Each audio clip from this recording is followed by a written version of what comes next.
আসসালামু আলাইকুম সবাইকে। আজকে আমরা দশম অধ্যায়ে পার্ট 5 পড়ব।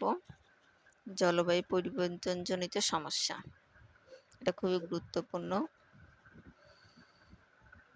জলবায়ু পরিবর্তনজনিত সমস্যা, এটাকে ইংরেজিতে বলে প্রবলেমস অফ ক্লাইমেট চেঞ্জ। জলবায়ু কি? পরিবর্তনশীল আবহাওয়ার উপর নির্ভর করে কোনো স্থানের বায়ুর তাপ, চাপ, বৃষ্টিপাত, বায়ুপ্রবাহ ইত্যাদির 25 বা 30 বছরের গড় অবস্থাকে সে স্থানের জলবায়ু বলে। পরিবর্তনশীল আবহাওয়ার উপর নির্ভর করে কোনো স্থানের বায়ুর তাপ, চাপ, বৃষ্টিপাত ও বায়ুপ্রবাহ ইত্যাদির 25 বা 30 বছরের গড় অবস্থাকে সে স্থানের জলবায়ু বলে। এটা সংক্ষেপে বলা যায়, কোনো স্থানে আবহাওয়ার 20 থেকে 30 বছরের গড় অবস্থাকে জলবায়ু বলে। অধ্যাপক রবিনসন এর মতে বলেন, climate is the average of the customary weather condition of place. অর্থাৎ জলবায়ু হলো কোনো স্থানের আবহাওয়ার গড় অবস্থাকে বোঝায়। অ্যালডর্স স্টাম্পের মতে কোনো স্থানে বা অঞ্চলের আবহাওয়ার সব ঋতুর গড় অবস্থাকে জলবায়ু বলে। ডক্টর মোহাম্মদ শামসুল আলমের মতে একটি এলাকার আবহাওয়ার উপাদানসমূহ দীর্ঘ সময়ে 20 বা 30 বছরের সাধারণ অবস্থাকে জলবায়ু বলে। বায়ুর চাপ, বায়ুর তাপ, বায়ুপ্রবাহ, বায়ুর আর্দ্রতা, বাড়িপাত, সূর্যালোক ইত্যাদি জলবায়ুর প্রধান উপাদান। তবে এগুলো নিয়ন্ত্রণ করে অনেক অক্ষাংশ: ভূপৃষ্ঠের উচ্চতা, সমুদ্র থেকে দূরত্ব, বায়ুপ্রবাহের দিক, সমুদ্রস্রোত ইত্যাদি। জলবায়ুর উপাদানসমূহ ও এদের নিয়ন্ত্রণকারী নিয়ামকসমূহ পরিবর্তনের সাথে সাথে জলবায়ুরও পরিবর্তন হয়। অর্থাৎ আবহাওয়ার উপাদানগুলো পরিবর্তনের সাথে সাথে জলবায়ুরও পরিবর্তন হয়। আর জলবায়ু হচ্ছে যে কোনো স্থানের দীর্ঘ 30 বছর অথবা 20 বছরের আবহাওয়ার গড় অবস্থাকে বোঝায়। জলবায়ু পরিবর্তনের ধারণা, কনসেপ্ট অফ ক্লাইমেট চেঞ্জ। কোনো স্থানের বা অঞ্চলের আবহাওয়ার সব ঋতুর গড় অবস্থাকে যখন পরিবর্তিত হয় এবং মানব জীবনের সাধারণ নিয়মাবলী নতুন রূপ লাভ করে, তখনই আমরা বলে থাকি জলবায়ুর পরিবর্তন ঘটেছে। জলবায়ু পরিবর্তনের সাথে মানুষের জীবনেরও পরিবর্তন হয়। তাছাড়া কোনো বিশেষ স্থান বা অঞ্চলের কৃষিকাজ, বনভূমি, মৎস্য চারণক্ষেত্র, পরিবহন, যোগাযোগ ব্যবস্থা, শারীরিক ও মানসিক শক্তির বিকাশ, খনিজ সম্পদ, শিল্প কারখানা স্থাপন প্রভৃতি ক্ষেত্রে পরিবর্তন সাধিত হওয়াকেই জলবায়ু পরিবর্তন বলা হয়। অর্থাৎ কোনো স্থানের বনভূমি, মৎস্য চারণক্ষেত্র, পরিবহন, যোগাযোগ ব্যবস্থা, শারীরিক মানসিক শক্তির বিকাশ, খনিজ সম্পদ, শিল্প কারখানা ইত্যাদি সবগুলোর পরিবর্তনকেই জলবায়ু পরিবর্তন বলা হয়। জলবায়ু পরিবর্তনের কারণ, নিম্নলিখিত কারণে জলবায়ু পরিবর্তন ঘটে। অক্ষাংশ, ল্যাটিটিউড। অক্ষাংশ অনুযায়ী সূর্যরশ্মি কোথাও লম্বভাবে কোথাও ঢেলে পড়ে। নিরক্ষরেখায় সূর্যরশ্মি সারা বছর প্রায় লম্বভাবে পড়ে, সেজন্য নিরক্ষীয় অঞ্চলে সর্বাপেক্ষা উষ্ণ হয়। নিরক্ষীয় রেখা থেকে যতই উত্তর বা দক্ষিণে যাওয়া যায় ততই সূর্যরশ্মি অধিকতর তীর্যকভাবে পড়ে এবং দিন ছোট হয়, রাত বড় হয়, মানে সেখানে উষ্ণ হয় না। অক্ষাংশের কারণে জলবায়ু পরিবর্তন। উচ্চতা, একই অক্ষাংশে অবস্থিত বিভিন্ন স্থানের মধ্যে উচ্চতার হ্রাস বৃদ্ধি অনুসারে বায়ুতাপের তারতম্য হয়ে থাকে। যে স্থান যত উঁচু সে স্থান তত বেশি শীতল হয়।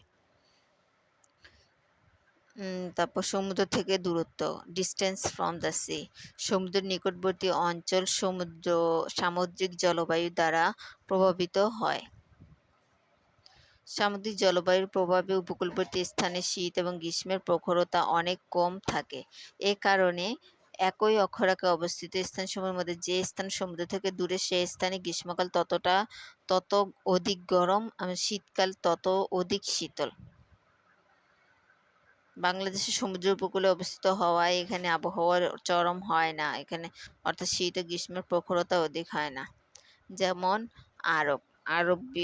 মানে সৌদি আরবের আরবের তিন পাশে পানি একপাশে স্থল, তবুও কিন্তু আরব দেশে গরম। আরব দেশের প্রত্যেকটা গাড়িতে এসি থাকে। কারণ কি? কারণ হচ্ছে সেখানে মরুভূমি আছে, যে মরুজর্দে, এই মরুজরে বায়ুর আর্দ্রতা নিয়ে ফেলে, ফলে বায়ুর মধ্যে আর্দ্রতা আর থাকে না, উষ্ণ হয়ে যায়। তবে বায়ু প্রবাহের দিক, direction of the prevailing winds, বায়ুপ্রবাহ জলবায়ুকে বহুলাংশে নিয়ন্ত্রণ করে। সমুদ্র থেকে জলীয় বাষ্পপূর্ণ বায়ু কোনো দেশের উপর দিয়ে প্রবাহিত হলে সেই অঞ্চলে বৃষ্টিপাত হয় এবং উত্তাপ কমে যায়।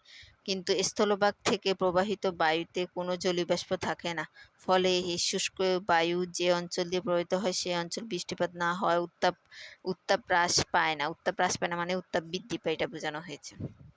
আর জলীয় বাষ্পকে আমরা নিশ্চয়ই বুঝি, মানে পানি থেকে সূর্যের তাপে পানি বাষ্পীভূত হয়ে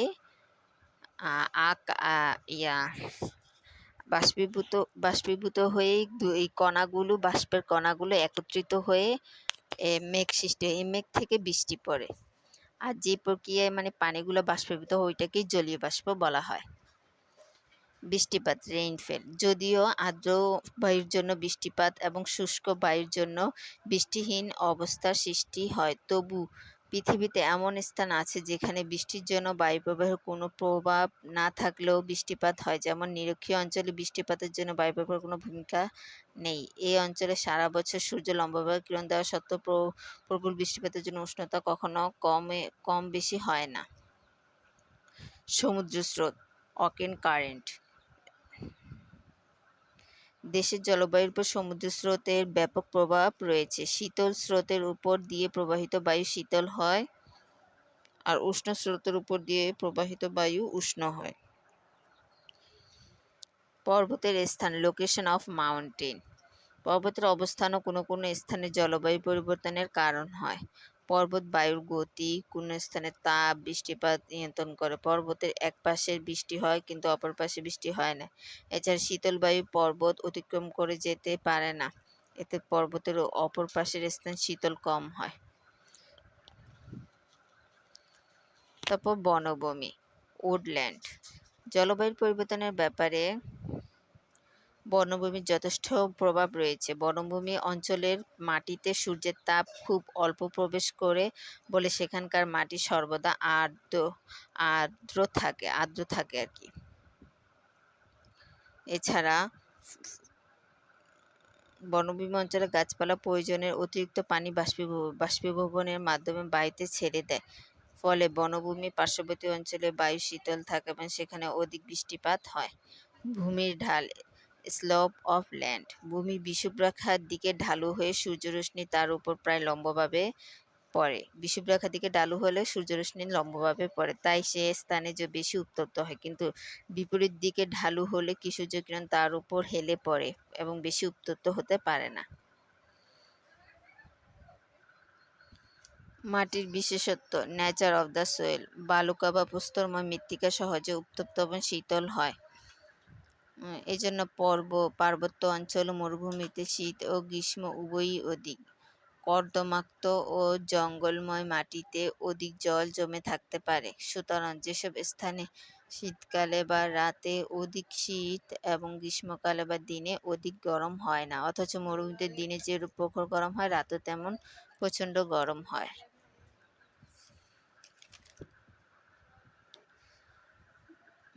মাটির বিশেষত্বের কারণেই এটা হয়। মরুভূমিতে শুধু বালি আর বালির কারণে মরুজল হয়। এই মরুজল বায়ুর আর্দ্রতা কেড়ে নেয়।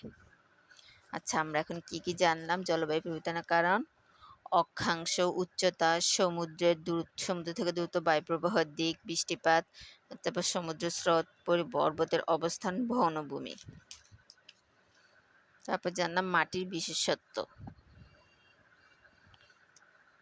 এগুলো হচ্ছে যে জলবায়ু পরিবর্তনের কার্য। সুতরাং জলবায়ু পরিবর্তনের জন্য বন, সমুদ্র, ভৌগোলিক অবস্থান প্রভৃতি উপাদান ব্যাপকভাবে কাজ করে, যা আমাদের দেশে প্রভাব ফেলে। জলবায়ু পরিবর্তনের প্রভাব, জলবায়ু পরিবর্তন মানব জীবনের উপর ব্যাপক প্রভাব বিস্তার করে, যা নিম্নরূপ: কৃষিকাজ, বনভূমি, মৎস্য চারণ ক্ষেত্র, পরিবহন, যোগাযোগ ব্যবস্থা, শারীরিক ও মানসিক শক্তির বিকাশে বাধা, তারপর শিল্প ও কারখানা স্থাপন ইত্যাদিতে প্রভাব বিস্তার করে।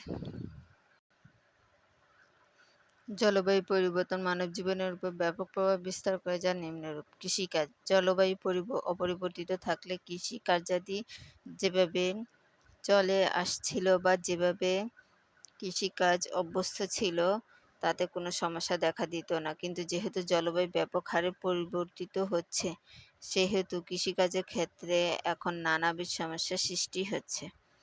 যেমন পূর্বে যে সময়ে ধানের বীজ বপন করা হতো, সে সময়ে এখন তা করলে আর কৃষক ভালো ধান উৎপন্ন করতে পারে না, সেহেতু কৃষককে পরিবর্তিত পরিস্থিতি অবলোকন করে ব্যবস্থা নিতে হচ্ছে। কৃষিকাজ করতে তার কৃষিকাজের পরিবেশ তার প্রতিকূলে চলে যাচ্ছে।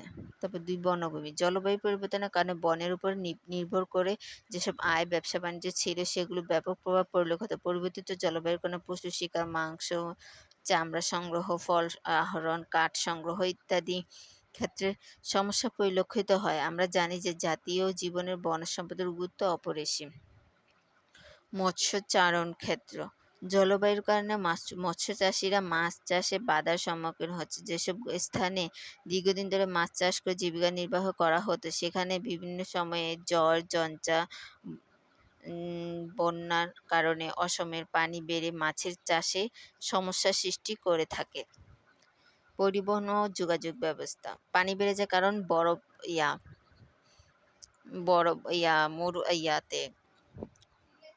বরফ গলে যায়, যে সেজন্য সমুদ্র পানির উচ্চতা বৃদ্ধি পায়। সেই জন্য আবার তারা যেখানে চাষ করে চাষের স্থানে পানি বৃদ্ধি পায়, ফলে তারা মাছ চাষ করতে পারে না। পরিবহন যোগাযোগ ব্যবস্থা। জলবায়ু পরিবর্তনের কারণে বিভিন্ন পরিবহন ব্যবস্থায় সমস্যার সৃষ্টি হয়। সময়ে অসময়ে ঝড়, ঝঞ্ঝা, কুয়াশা, বন্যা ইত্যাদির কারণে সড়ক ও নদীপথে যাতায়াতে মারাত্মক অসুবিধা হয়। ঝড় এবং কুয়াশাচ্ছন্ন আবহাওয়ায় বিমান চলাচল বন্ধ থাকে।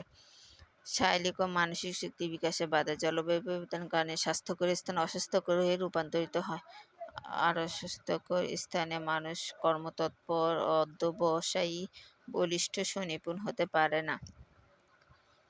খনিজ সম্পদ। জলবায়ু পরিবর্তনের কারণে খনিজ সম্পদ আহরণে ব্যাপক বাধা সৃষ্টি হয়। অধিক উষ্ণ অঞ্চলে খনিজ সম্পদ উত্তোলন প্রায় অসম্ভব, আবার অধিক শীতল অঞ্চলে খনিজ সম্পদ আহরণও দুরূহ।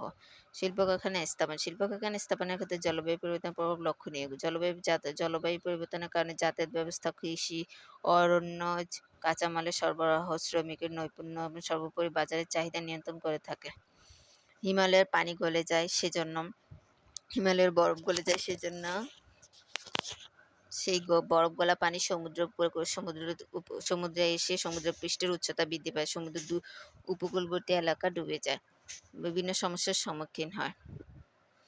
উপরোক্ত আলোচনা থেকে বোঝা যায় যে কোনো দেশের মানুষের অর্থনৈতিক কার্যাবলী তথা কৃষিকাজ, যোগাযোগ ব্যবস্থা, বনজ, খনিজ সম্পদের আহরণ, শিল্প কারখানা স্থাপন, ব্যবসা বাণিজ্য প্রসার প্রত্যক্ষভাবে না হলেও পরোক্ষভাবে জলবায়ু পরিবর্তনের উপর অনেকাংশে নির্ভরশীল। পুরোটাই নির্ভরশীল। এখন আমরা আমাদের করণীয় কি, নাগরিক হিসেবে করণীয় কি, আমরা সেগুলো পড়ব। জলবায়ু পরিবর্তনের প্রভাব থেকে মুক্তি পেতে হলে নাগরিকের অবশ্যই শিল্প কারখানা স্থাপনের ক্ষেত্রে অধিক সতর্কতা অবলম্বন করতে হবে। প্রথম পয়েন্ট কি, শিল্প কারখানা স্থাপনের ক্ষেত্রে সতর্কতা অবলম্বন করতে হবে, তবে যাতে করে পরিবেশের ভারসাম্য রক্ষা হবে সে অনুযায়ী শিল্প কারখানা স্থাপন করতে হয়। বনভূমি রক্ষা করতে হবে। দ্বিতীয় পয়েন্ট কি, বনভূমি রক্ষা করতে, যাতে করে নির্বিচারে বন গাছপালা উজাড় হয়ে না যায়, সেখানেই সম্ভব ব্যাপক গাছপালা লাগাতে হবে, কেননা গাছপালাই পারে মানব জীবনের জন্য অফুরন্ত শীতল ও আবহাওয়া তৈরি করতে। বনজ সম্পদকে অত্যন্ত গুরুত্ব দিয়ে রক্ষা করতে হবে। আর প্রথমটা হচ্ছে শিল্প কারখানা সতর্কতার সাথে স্থাপন করতে হবে। 2 হচ্ছে বনভূমি রক্ষা করতে হবে। 3 জলাশয় সংরক্ষণ করতে হবে। 3 হচ্ছে জলাশয় সংরক্ষণ করতে হবে। নদী, নালা, খাল, বিল ভরাট করে ফেললে চলবে না। জলাশয়গুলোকে রক্ষণাবেক্ষণ করতে হবে, সম্ভব হলে আরও নতুন নতুন জলাশয় সৃষ্টি করতে হবে। জলাশয়ে মৎস্য চাষ করতে হবে, তাহলেই কেবল পরিবেশ রক্ষা হবে। তৃতীয় পয়েন্ট হচ্ছে জলাশয় সংরক্ষণ করতে হবে। বর্জ্য সংরক্ষণের ব্যাপারে আরও মনোযোগী এবং সংবেদনশীল হতে হবে, এটা চতুর্থ পয়েন্ট।